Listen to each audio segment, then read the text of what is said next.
In It Together SC and the Diabetes Action Council of South Carolina present Wellness Wednesday every Wednesday on Coping with Tre Tailor. Coping.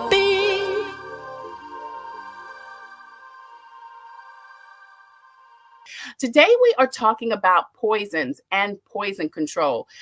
We are joined first by Dr. Kelly Johnson-Arbor. She is a triple board certified medical toxology physician who also specializes in emergency medicine and hyperbaric medicine. She has been in practice for over 15 years and is co-medical director for the National Capital Poison Center and assistant professor of plastic surgery. I need some work done, girl, at emergency medicine at Georgetown University School of Medicine. Thank you so much, Dr. Johnson-Arbor, for joining us today.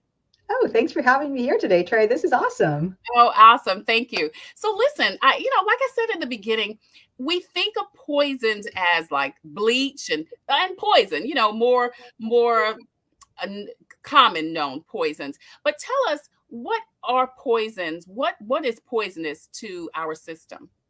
So that's really an interesting point, Trey. So really anything in the world can be a poison. It Wow. really depends on the dose. If you think about it, water can be poisonous. We've all heard about, people doing fraternity hazings or whatever, and they drink a lot Yeah. of water and they end up getting really sick and dying. That's because water can be poisonous. I had a Wow. conversation today with another doctor about oxygen. Oxygen can be poisonous if you have too much of it for too long. Anything in the world can be poisonous. It really just all depends on the dose. Some things are poisonous in very, very small doses, and other things are poisonous in higher doses. So how do we know what to avoid, and what not to avoid? Well, in general, exposure to things in moderation is okay. So, we all want to eat a balanced diet, for example, and the same goes with medications and over the counter items also. So, we want to take medications as directed. We don't want to mix medications if there's no need to. We want to use medications in the way that they are intended to be used. So that's important because sometimes things can cause problems if you use them the wrong way, for example. Yeah. What about children? Are there certain things that are more toxic, so to speak, for different populations? Let's talk about children first. Sure. So children are smaller than adults, right? They have a lower body weight and a lower body surface area. So basically they're smaller compared to us adults. And because of that, they can get poisoned by things that wouldn't necessarily poison adults in the same dose. So it will take much less of a substance in many cases to be poisonous to a child than an adult. Right. And then, of course, what about adults? And I guess that would be someone, I don't know, 18 till 50, maybe? Sure. So we worry about the extremes of age, right? So the very, very young infants, younger than 6 months of age, when you're that young, your body is still forming and growing, and your enzyme systems that your body uses to break down drugs and other products are not mature. It takes until about like 6 months of age to have the ability to break down drugs. So that's why you'll see a lot of times that certain drugs, even over the counter products, are not recommended for very, very young children and infants just because the body metabolizes and reacts to them differently in that very young age. And then when you get older, when you get, older than 65 years, for example, people in that age group are more likely to have underlying problems with their liver or their kidneys. And these are organs that also are used by the body to break down and or get rid of drugs from the body. So we have to worry about the potential for toxic effects in those age groups as well. Yeah, I'm glad you mentioned that because I was going to mention, this show is sponsored by the Diabetes Action Council and In It Together SC. And we talk a lot on this show about pre-existing conditions, diabetes, heart disease, high blood pressure. Are there things specifically that demographic needs to be more conscientious about? Absolutely. So again, the kidney and the liver are really important. So the liver is the organ in the body that detoxifies and metabolizes a lot of the drugs that enter our body. So if you have liver problems, from underlying liver disease or alcohol use or anything else, that can make it difficult for your body to break down or metabolize drugs. In diabetes, a lot of individuals have kidney problems. And the kidneys are the organ that gets rid of a lot of toxins. So when you urinate, generally you urinate a lot of toxins out of the body. and that's mediated by your kidneys. If you have diabetes and you have poor kidney function because of diabetes, that can impair your body's ability to get rid of drugs. So we worry about those populations as well. So absolutely, people who have underlying health conditions, including diabetes and kidney disease and even heart disease, should check with their doctor before starting new medications, because they may be more susceptible to just regular side effects at regular dosing, toxicity, as well as a decreased ability to break down these drugs.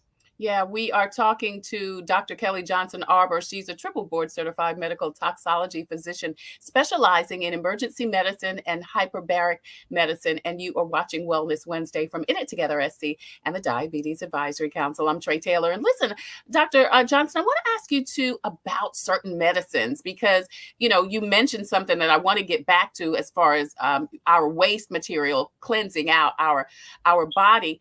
But I've read before about people having an adverse reaction to some medicines as opposed to other people and other medicines. So that's, I guess, a category of poisonous materials also, correct?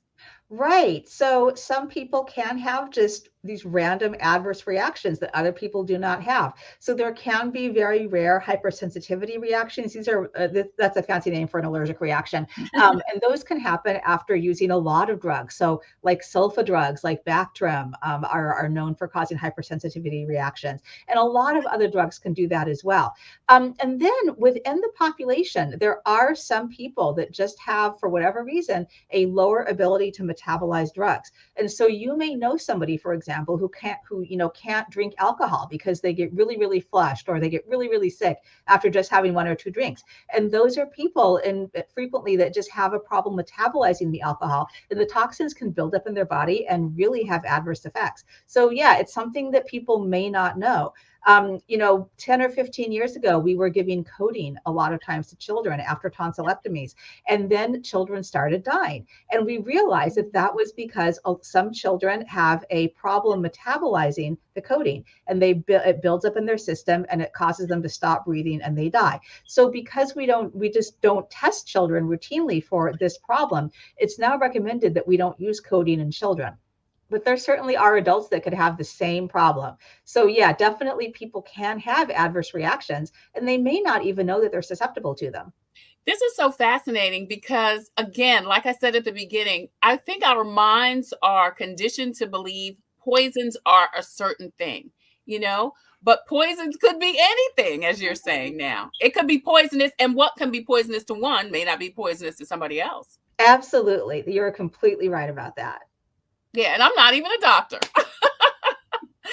So, Dr. Johnson-Arbor, we've been talking a lot about things that we ingest, and I want to get back to alcohol in a minute, because you did mention something about alcohol that I want to get to. But what about some things that are topical?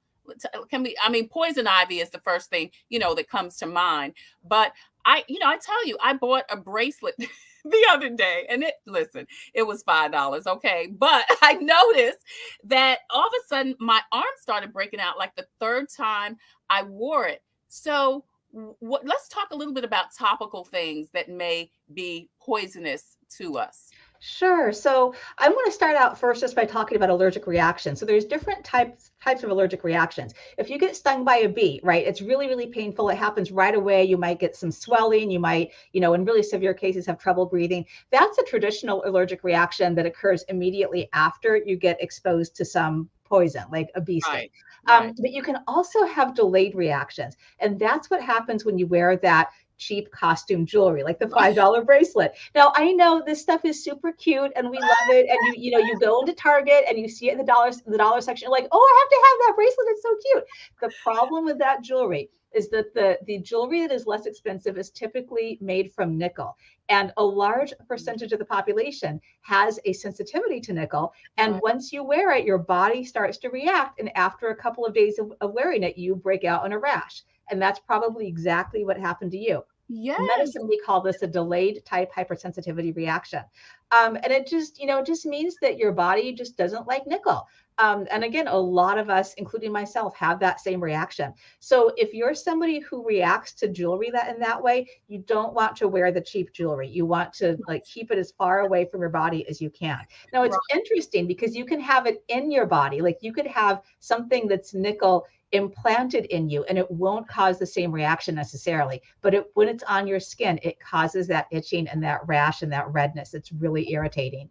Yeah, well, the interesting thing is I've worn this brand of jewelry before, but and never had any problems that I could see. And then it was just odd that this particular bracelet, which is like you said, it is so cute. I was looking to see if it was right here. It's so cute. But girl, after 3 days, and I mean, I didn't go to sleep with it. I took it off and then wore it again, took it off and wore it again because it was so cute, as you said. But it look, these red bumps on my arm. Cute. Yeah. So I So was surprised because like I said, I had worn that type of jewelry before and not had a problem prior to. yeah, I mean it's a delayed reaction. And the other thing about costume jewelry is sometimes it's made overseas. And now in the US, we have really, really strict laws about lead, for example, in products, in foods, and spices, and cookware, and jewelry. But the Consumer Product Safety Commission can't test everything. And so we Right. had a case recently where there was a piece of jewelry that somebody put in their mouth and they got lead poisoning from it. So Oh my that still goodness. happens. So you've got to be really careful about that costume jewelry. I will tell you, I've got two young kids. I let my kids like run around in the mud. My kids can like walk by high voltage power lines, whatever, all that stuff I'm good with. I do not let them play with toys from the dollar section of Target or Walmart because I'm concerned about potential lead exposure. Yeah, yeah. Dr. Kelly Johnson-Arbor joins us. She is been in practice for over 15 years and is the co-medical director of National Capital Poison Center and an assistant professor of plastic surgery and emergency medicine at Georgetown University School of Medicine. She joins us today on Wellness Wednesday from It Together SC and the Diabetes Advisory Council. Dr. Arbor Johnson, Mitchell Peace Joy Jen says spices and seafood reactions can be harmful too. She said, what are your thoughts about that? Thank you, Mitchell, for your question. So absolutely. So seafood can be really challenging, even like eating different types of fish. So depending on what type of fish you eat, you can actually get poisoned by it. So from shellfish, you can get certain like many different types of shellfish poisoning that can range from diarrhea to even memory loss. Oh my goodness. Yeah. And then down in South Carolina, let's see, you guys have all that calabash seafood, I think, Yes. down there. Now, I've never had that, but I in the in the warmer areas of the country, you may eat like snapper or tuna Yeah. or something like that, and those can also be poisonous. There's a couple different types of fish poisoning that I do want to mention. One of them is called scombroid, and scombroid occurs when fish are just left out in the sun for too long, Oh and wow. there's a toxin that builds up, and it causes you to have like flushing and nausea and vomiting and really, really nasty gastrointestinal symptoms. Usually, you want to go to the hospital, you take Benadryl for it, and it goes away. There's another type of fish poisoning that occurs that you can't detect it. The fish looks normal, it tastes normal, but it's called ciguatera. Ciguatera is really, really weird because it causes the GI symptoms, but it also causes you to have burning and a reversal of hot and cold sensations in your hands and feet. So you step on cool tile and it feels hot, Oh or you step goodness. on something hot, you touch a hot cup of coffee and it feels really cold. And those can be really irritating symptoms that can last for a long time. Spices are also dangerous. I actually wrote an article about toxicity of spices. People don't really think about this, but spices smell really good, right? We use them Mm-hmm. all the time in our kitchen. And young children, or even some, teenagers or young adults, might think that they might want to swallow them. So if you mix some Yeah. cinnamon, for example, like in your cinnamon bread or your coffee, not a big deal. But if you try to swallow a teaspoon of cinnamon, you will cough and you will choke. And if you have something like asthma, you could have a full-blown asthma attack from that. And that happens on a regular basis. Unfortunately, people, especially young children, think that spices are yummy because they smell so good, but they don't taste as good as they smell. Yeah. Spices can also have contamination with lead and other chemicals. So you've got to be careful with spices too. Yeah, you just made me think about something because I use a vaporizer in all of the rooms, and my babies, they love the cinnamon one. And now that I'm thinking about it, and I do sometimes, I go in there, it smells so good. So I need to really be conscientious about making sure that cinnamon bottle, because it's the oil, the cinnamon oil is really tight. It's up high and they're little, 3 and 6. But once you said that, I thought to myself, I've got to be conscientious about that. Yeah, and cinnamon oil can be really irritating. If it gets in your mouth and your eyes or on your skin, it can cause blisters and redness. It can be really painful. And cinnamon is, we all have cinnamon in our homes, and the essential oil smells great. Yeah. But, unfortunately, like kids are very smart, and children know how to get around child-resistant packaging. So you've got to be really careful with anything like that, because kids will get into it. You would think that they're smart enough not to, but they are smart enough to get around that packaging, and they will open it up and try to drink it. So it's really important to keep that all away. Yeah, they have questions about it. They want to know, let me see what's going on with that. Yeah. So just because something smells good does not mean that it tastes good. And, things that smell good, like cinnamon, can certainly be poisonous. Yeah. Vanilla is another one. So vanilla, actually, by law in the US, vanilla has to contain a certain amount of alcohol. So some people will actually drink vanilla extract in an attempt to get drunk. And it works because vanilla has a high concentration of alcohol in it. Wow. Yeah. Things that you wouldn't think, right? So no, I wouldn't think, but you think that people are calling poison control because they're overdosing on heroin, but no, we get most of the calls that we get at poison control are about like a lot of household products, things that people have in their homes on a daily basis. Wow. Yeah. We're going to talk to Jill Michels in the next segment. She's with Palmetto Poison Center about some antidotes, about what to do when you call the Poison Control Center, about, what to do before. And I'm sure she'll have some stories about vanilla ingestion. Wow, that's interesting. You make another great point about spices. How, when, listen, girl, I probably have some spices in my pantry, like many others that have been there since I bought my house in 2004. Do spices get, like old spices? I mean, I know you need to throw them out, but do they become toxic? Do they become toxic? Or what's the shelf life on spices?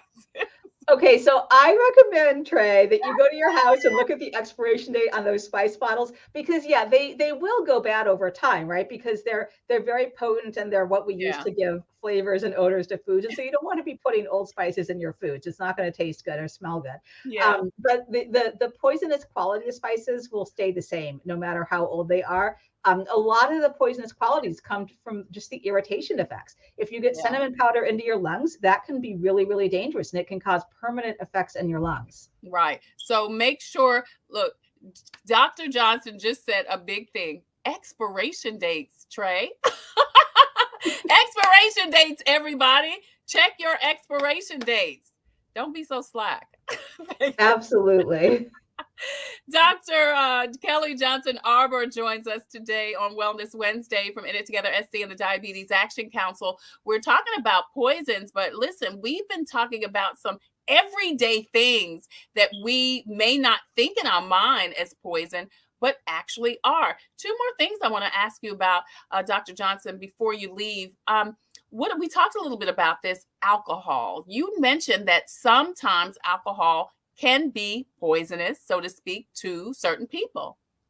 Right. So alcohol is a legal poison. It is something that we can buy in the store. And it actually, it causes very well-defined effects in everyone. So you might think that you're able to tolerate your alcohol, but you're just not noticing how drunk you actually are.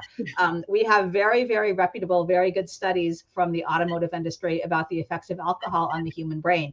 And even at very low doses, like lower than the legal limit of driving of 0.08, at doses lower than that, there are visible impairments that people have. So you've got to be really careful when drinking alcohol. You definitely don't want to drink alcohol if you're taking any other drug or supplement or medication that can cause you to become more sleepy or somnolent or confused. So your antidepressants, your anxiety medications, definitely avoid using alcohol in combination with those.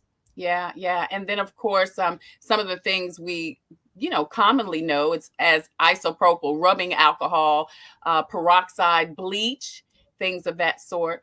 Like I said, we're going to talk to Jim Michels in just a minute about what to do if you ingest those. But, I find that I'm mopping up. You've got little ones, I've got little ones. I'm mopping up. And for some reason, I guess you're going to think she's crazy. I just put a little bit of bleach it was chalk. It was a little bit of bleach on it was just a little bit on the mop. And then, of course, the fumes, those are other things I don't think we think about. Inhaling poisons. Yeah, and when you think about your young kiddos at home, they are young and small and they're short, so they're closer to the floor. So they're going to get more of an inhalational exposure. So if you're working with bleach or anything like that, be sure to open up the windows, turn on the air conditioner, ventilate the area as much as you can. Especially if you have underlying lung disease or heart disease, you want to make sure that you are ventilating that area as best as possible, because that can trigger an asthma attack or difficulty breathing in people who are susceptible. Before you leave, anything else you want to share with us about things we need to be conscientious about as far as substances, spices, foods, things of that sort, as far as poison is concerned? Yeah, so a couple of things. One quick thing is I actually went to South Carolina for spring break last year, and I was driving along 95 and I was in Myrtle Beach and I saw all these signs for Delta 8. So if you don't know what Delta 8 is, it is a chemical cousin of marijuana that is completely legal in South Carolina. And it does cause euphoria and psychoactive effects. It affects the brain just like marijuana does. So you do want to be careful when using it. Even though it's legal, it can still be poisonous and still cause really bad effects. We do not know what the long-term effects of Delta 8 use are. We don't know that, we know that a lot of teenagers and young adults are using it because they perceive it to be safer because it's legal. We don't know that it's any safer than traditional marijuana. So be really careful about Delta 8. There's a bunch of other similar products that you can buy in stores down there. So there's Delta 9 THC, acetate. There's a bunch of other marijuana derivatives that are legal. So you got to be careful about all of those. Just lastly, I do want to say that people are sometimes scared to call poison control because, you might think that we're going to report you to protective services because you let your kids swallow bleach or whatever else. We don't do that. We are not a government agency. We are not a reporting agency. We are not going to call the police on you or anything like that. Poison control is free to the public. There are 2 ways to contact us. We have the 1-800-222-1222 number. And again, we're open 24 hours a day, every day of the year. You can also go online to www.poison.org. We have an online poison control database there. So if you don't want to call for some reason or don't want to be on hold, you can go online and get poison advice too. All right. That's great information. We can see the information there for Dr. Kelly Johnson-Arbor, co-medical director of the National Capital Poison Center. You can see her information and the website, poison.org. Thank you so much for joining us today and enlightening us with all of this great information. I appreciate it. And believe me, I'm good with my like I said, I'm sitting up here thinking, oh, I'm so glad you don't report people because I've said at least 2 things today. We don't report, but check those expiration dates, Trey. Kelly, I'm going to check my... Listen, they're just sitting there. They just look good. They're in alphabetical order. Oh my goodness, you alphabetize your spices. That's awesome. You got that cute little spice rack. Yeah, keep them, but you just replace them whenever they get old. Throw them out, buy new ones. Get them at Costco. You can get the big ones at Costco. That's even a waste of money because I'm not using those spices. Thank you. That's why they're expired. I'm not using them. Right. Kelly Johnson, thank you so much for joining us today. I appreciate it. And thank you, Trey. This was South great. Carolina, give me a call. Okay. You are watching Wellness Wednesday. In It Together SC and the Diabetes Action Council of South Carolina present Wellness Wednesday every Wednesday here on Coping with COVID. I'm Tre Tailor, and we just talked with Dr. Johnson-Arbor about what poisons are. Man, that was just enlightening. Coming up, Jim Michels with the Palmetto Poison Center is going to tell us about what we need to do and how when we feel like we have been poisoned. That's coming up next on Coping with COVID. It's Wellness Wednesday. I'm Tre Tailor. Hello, I'm Carolyn Sawyer, an entrepreneur and caregiver.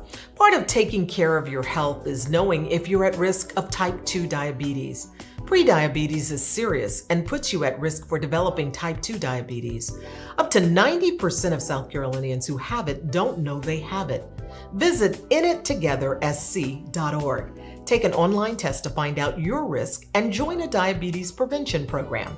This message brought to you by the Diabetes Action Council of SC. I'm Tre Tailor, and we are streaming live on the In It Together Facebook page. As a matter of fact, please go over there, hit like and share and follow. Not only will you be able to watch Wellness Wednesday every Wednesday here on Coping with COVID, but man, they've got so much great information over there about a diabetes prevention program, fitness tips, eating tips, all kind of great information on the In It Together Facebook page and on their website too. We're also streaming live on the TaylorMade production page. That's the home of Coping with COVID.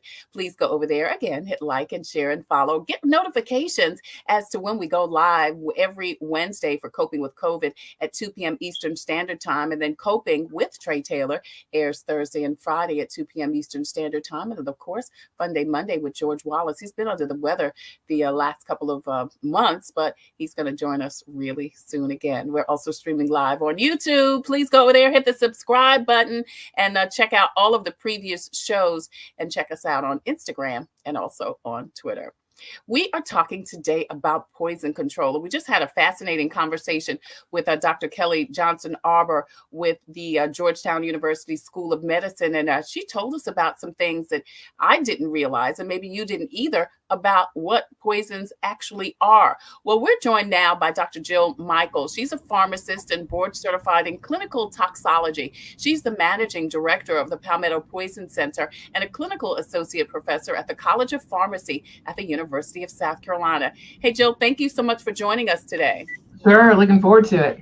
Good. Listen, so I guess you heard our conversation with Dr. Johnson-Arbor. As I said, that was just fascinating to me because I think we just think poisons are one thing and don't think about how many things are actually poisonous to our systems. Yeah. Is that your thoughts about it too? Is that your experience? Yeah, I mean, people think of poison like a strychnine, Yeah. or arsenic, or, lead poisoning, and certainly all those are poisons too. But for the poison center world, what we think of poisons are what are in your home right now. Yeah. Cleaners, medications, personal care products, pesticides, all those things, if used incorrectly or accidentally ingested or inhaled, can be a poison. Or if they're old, like my spices downstairs. Yeah, it may not work as well, but yeah. So listen, I don't want to mess my alphabetical order up, but anyway, listen. So Dr. Michels, what are some of the most common poisons you're seeing at the Palmetto Poison Center? Yeah, it's what you have in your home. So, our calls are kind of half and half, actually. People think poison centers are just for little kids, but a lot of our calls are actually from adults. For various reasons. But we get calls on just what you have in your home. So someone the number one reason adults get poisoned in my mind, besides a medication error, is they put a chemical or a pesticide in a smaller container because they don't want the big gallon or two container it came in. And it's not, you shouldn't take it out of the original container, but they put it in a drink container, something that's non-labeled, and it looks like something to drink. So like bleach, right? The big bleach containers, and they don't want to carry the big bleach container around, so they put it in a glass or a cup. And they move around the house. They forget they have it in here, and they my goodness, drink. So it's things like that, but things that you have in your house right now, we get calls on toothpaste and deodorant, pesticide. What happens with toothpaste? How is toothpaste? When does toothpaste become poisonous? Yeah, well, so the fluoride in toothpaste is what can be irritating to the stomach. You'd have to eat a lot of toothpaste to get a lot of fluoride to be really toxic from the fluoride. But it can cause tummy upsets. But there's other fluoride products. There's prescription fluoride tablets. There's also fluoride in like the rinse products that you get for your teeth. So fluoride, kind of minimal unless you're really trying to hurt yourself in those types of products. But so it's medications in your home, over-the-counter pain relievers like Tylenol, ibuprofen we get calls on because we buy them for ourselves. We also buy them for our children.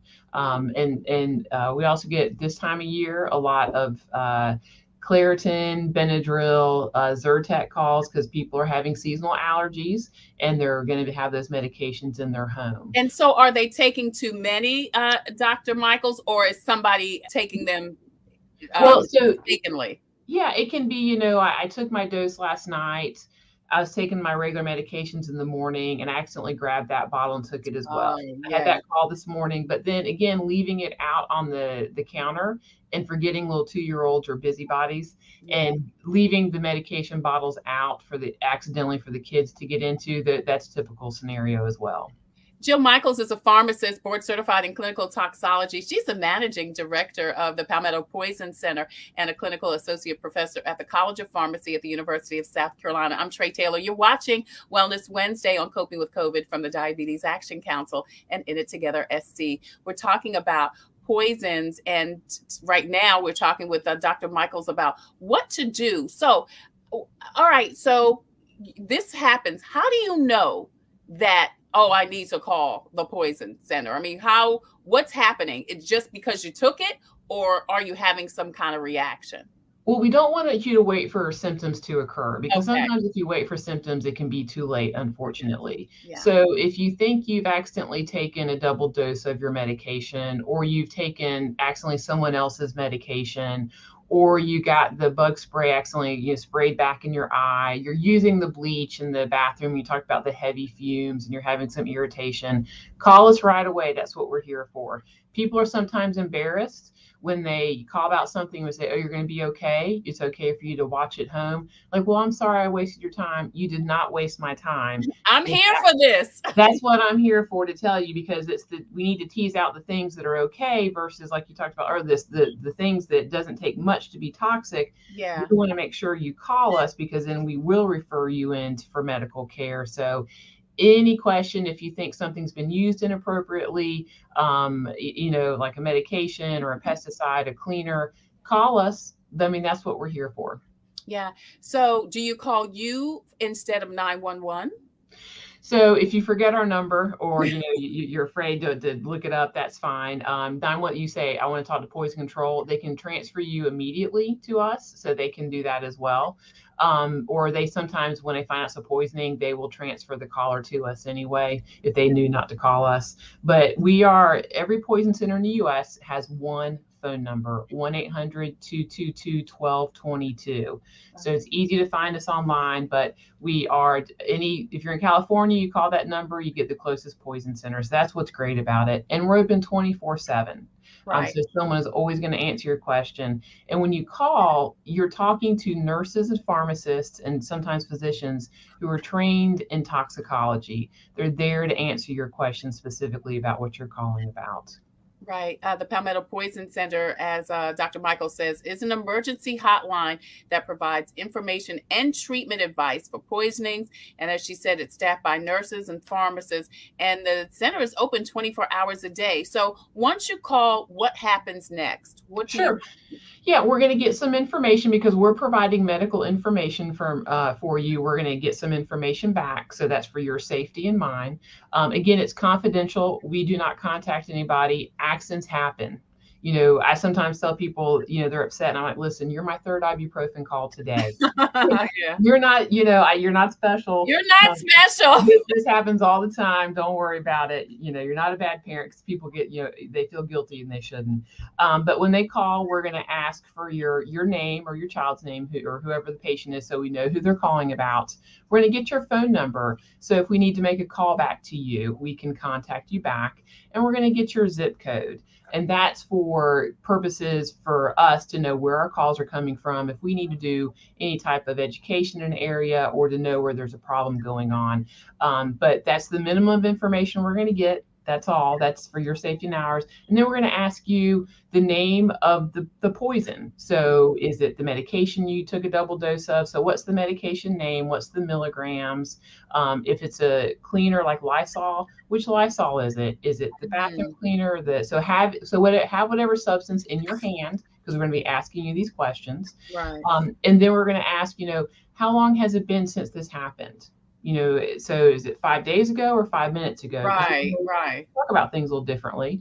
And then we're also going to ask the patient information, how old they are. Sometimes their weight, especially when it's a little child. We dose things based on their weight. And they're going to ask, are they having any symptoms that may be related to what they were exposed to? What treatment you've already done. You talked about this. What do people do?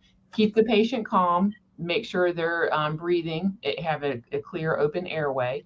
And then if you want to, wipe out the mouth, if it's on, wipe off the skin, remove them to fresh air, a little bit of water, but then give us a call. One thing I want to make sure is people need to know, do not induce vomiting for any person, anytime, any reason. You can cause more harm and it does no good. Right. So just a little sip of water, wipe whatever, give us a call. And so we're going to ask that. And then we're going to, if there's any other medication information we need about you or medical history that will help us decide, we'll do that. And then based on how much you were exposed to, we're going to ask about that too. We're going to take the age and weight of the person, how much they were exposed to, and determine, okay, this is safe for you to watch at home. You may have some minimal side effects. These are those side effects. But if this happens, which I don't expect, then you give me a call. Some people we will, call back in an hour to check on them, or the patient. If you do go to if we do say, hey, this is something that could be potentially toxic, you need to see a doctor for it. If we recommend the hospital, sometimes we can say you can go in your own car, in your own vehicle, or sometimes call 911. But we will follow up with the hospital to make sure you get there and that you're getting the care that you need. So we'll follow up with you to make sure you're doing okay there at the hospital. But that's typically a call. It only takes about 3 to 5 minutes, quite honestly, to give us a call. And, most of the majority of the time, we leave you at home, we leave you at work, we leave you at school if it's a minimal toxicity. But sometimes people have to go in, and that's okay too. But that's what we're here for, to help you determine that. All right. You can see the number scrolling at the bottom of the screen for poison control, 800-222-1222. And as Jill said, that number rings wherever you are in the United States of America. You can call that number, 800-222-1222. If you think that you have, or even if you don't think, if you just went ahead and ingested too much whatever, or if you're a child or dog too, was it for animals too, Jill? So there is an animal poison center. I'm not trained in animal toxicology. I will say I know a little bit. And, I'll preface it, I have a dog. So I'm like, well, this is my dog. Here's what I would do, but I'm not the expert. Right. Because the animal poison center actually charges. And so I know some people don't have the funds for that, but a lot of medications with animals we can't help with, because people say, well, what'd you do for a child? I'm not going to say it's different, because dogs and cats metabolize and process medications differently from us, way different sometimes. So we can't apply a cat or dog to a small child. Preferably no animal calls, but we try to help you out if we can. 800-222-1222 for Palmetto Poison Center. Accidental ingestions, medical errors, chemical mishaps. Calls to the center are free and confidential, as Jill said. And I love that you said, Jill, this is a no judgment free zone. Right. Things happen, mistakes happen. Yeah, I've been doing this for probably close to 25 years. So I've heard about everything, right? So it takes a lot for me to raise my eyebrows now. So it's human nature. Well, you look like you're about 25. So you've been there from birth, girl. So you should know everything about the poison center. I love that you said too, give them a little bit of water, wipe it off, because I don't know if you've heard this, I don't know if this is cultural. I've been raised to drink some milk. Have you heard that? Yeah. So people think, I think about like this, think milk's an antidote. Well, I drink milk for dinner, right? It's not a drug. It's something to drink. So it doesn't really coat the stomach. If anything, we don't want it down for some things, because it can curdle in the tummy and kind of give you a queasy stomach. It's not going to hurt. But we prefer clear fluids like water or juice. No carbonated drinks, no milk, no caffeinated drinks. Just plain water's fine. Yeah. In It Together SC and the Diabetes Action Council present Wellness Wednesday every Wednesday here on Coping with COVID. I'm Tre Tailor. Dr. Jill Michels joins us. She's a pharmacist, board certified in clinical toxicology, and the managing director of the Palmetto Poison Center. Jill, we focus a lot here on pre-existing conditions, diabetes, heart disease, hypertension. Is there something specific that people in that demographic need to be conscientious about concerning poisons and toxicity? Yeah, I mean, we get calls on that where people accidentally take a double dose of their blood pressure medication. So what we recommend, depending on the situation, if you don't, have a blood pressure cuff, because you probably at home, you can use little automated ones from the pharmacy because your doctor probably wants you to be checking it anyway. So in that situation, depending on the severity of it, we'll just have you check your blood pressure so often, and we'll call back, and check on you. Kind of the same thing with any insulin or sugar pills or diabetic pills someone may take, depending on, again, how much or what it is. We can have you eat something, have your blood sugar checked at home, and we'll check in with you. We play phone tag with you for a couple hours to make sure you're doing okay. But some, sugar pills can be very, very toxic, especially to a small child. Those are one of those things that one tablet ingested is a trip to the emergency room. Wow. So always double check, even if it's the question of, I'm not, I found the child with the open bottle of tablets and I don't know if they ingested any. Call us, because we'd rather be safe than sorry. We don't want to wait for symptoms to occur, because when your blood sugar is too low, that's a big problem. Yeah. The number for the Palmetto Poison Center is 1-800-222-1222. That's the number wherever you live in the whole wide world. So please give them a call. They're open 24 hours a day, and the services are free of charge and confidential. We talked a little bit about people with pre-existing conditions, and you mentioned kids. So is there something different we should do for kids as opposed to seniors?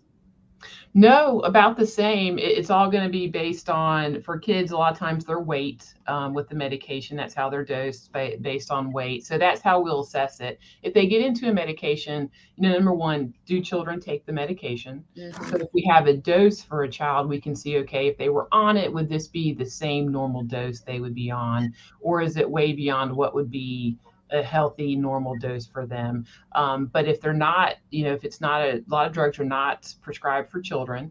And so if we have no information about it, we're not going to say, we'll sit at home and watch. We're going to say, let's go to the hospital and have the doctors and nurses watch to make sure there are no problems. So kind of the same, no matter who it is. If we don't have good information about how much you took, what can happen, we're of the safe than sorry. We want to send you in to be checked out. We've got a question. It says, there are a lot of dangerous things that people try. She says, some humans take dog dewormer medication to help cure ailments. Have you ever heard about that? So the only thing I've heard recently has been the ivermectin for COVID. So ivermectin is actually a drug people can take. In the US, we have clean water, we have clean food, so we don't have a lot of intestinal worms and such like in other countries. And so we don't see it too often used. But the ivermectin is the only thing I've seen used recently for the COVID. I can't think of anything else I've seen for that. Right. And of course, thank you for your question. Of course, we heard about take bleach and that'll clean you out, hopefully. Did you get a lot of calls during that time? Do you remember when that was said? Yeah, we actually, so when COVID first hit in all poison centers that first year and even till now, we've had an increase in bleach and disinfectant calls, but also hand sanitizer calls. Wow. Hand sanitizer has most hand sanitizer is ethanol alcohol based. Right. And it has a large percent. And for kids, it can lower their blood sugar. Remember, kids can be a little bit different, besides causing drunk inebriation type symptoms. So those calls have certainly increased. So it's changed a little bit over time, what we're seeing based on what's going on outside. Yeah. I'm glad you mentioned the thing about hand sanitizer. Are there some things we need, because we're still dealing with COVID for the most part, and washing your hands, sanitizing your hands, and so is there something people need to be conscientious about with hand sanitizers? Yeah, we've got it all. I've got some in my car now. I've got some in my purse. So we make it accessible. It also makes it accessible for little hands to get a hold of it as well. And a lot of they make them smell good, right? So kids they're colored, so it looks like something tasty to drink. So be aware, if you have little kids, don't leave it out for them to grab a hold of, because like I said, for kids, it can lower their blood sugar, and that's a big concern. And that's, again, something you can't watch for at home. So if a child's getting sick from hand sanitizer, that's certainly a trip to the hospital.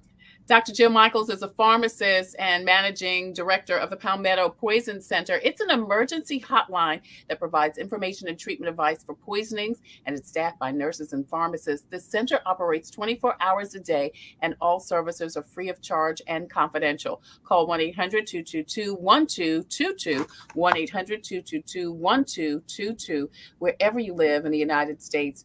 If you suspect that you have taken an overdose of anything. Jill, thank you so much for joining us today. Like I said, you and Dr. Johnson gave some fascinating information and just important information about things that I don't think we talk enough about, right? But we need to. Right. But we need to. Yeah. Most poisonings occur in the home, and so it's all about home safety, and that's key. And so we have a public educator here at the Poison Center who goes out into the public to get people to think about what's in your home and what kids can grab a hold of. Yeah. Thank you again so much for joining us today on Wellness Wednesday. Sure. Thank you. Absolutely. In it together, SC and the Diabetes Advisory Council present Wellness Wednesday every Wednesday here on Coping with COVID. I'm Tre Tailor. And listen, if you have a story or initiative that could help someone cope with COVID, please email booking@copingwithcovid. Booking@copingwithcovid.com. Booking@copingwithcovid.com. If you have a story or a product or initiative that could help someone cope with COVID, please email copingwithtretailor@gmail.com. Computers, they're a part of our everyday lives, but when they're not working, they're an everyday problem. So call Computers Unique, your everyday solution. 803-351-5821. Is your computer running slow? Won't turn on? Do you need a screen replaced? Or maybe you just need another computer? Well, Computers Unique is your one-stop shop for all your computer needs. They have a wide variety of new and pre-owned PCs, Macs, and tablets. So call Computers Unique, Dutch Square Mall, 803-351-5821. 803-351-5821. Hi, I'm Tre Tailor. We'll always be coping with something, but God is always with us. Today's devotion says, when something in your life or thoughts make you anxious, come to me and talk to me. Thank you, Jesus, for this opportunity to trust you more. That's what we should say. Though the lessons of trust that I send you come wrapped with difficulties, the benefits far outweigh the cost. Well-developed trust will bring you many blessings, not the least of which is my peace. I have promised to keep you in perfect peace to the extent that you trust in me. The world has it backwards, teaching that peace is the result of having enough money, possessions, insurance, security systems. But my peace, God says, is such an all-encompassing gift that it's independent of all circumstances. Though you lose everything else, if you gain my peace, you are rich indeed. That's your devotional for today.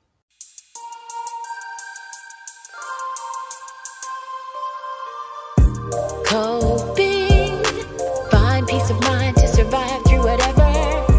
Coping, learning the way that we thrive all together. Coping, finding out what's real. Coping, we can heal, we can heal, we can heal. Coping with stress, coping with strife, bringing hope for success, for improving our life. Coping beyond hoping to do more than survive, ways to live a healthy life. Coping and promoting, learning what you can do, 6 ways to a better you. Coping, find peace of mind to survive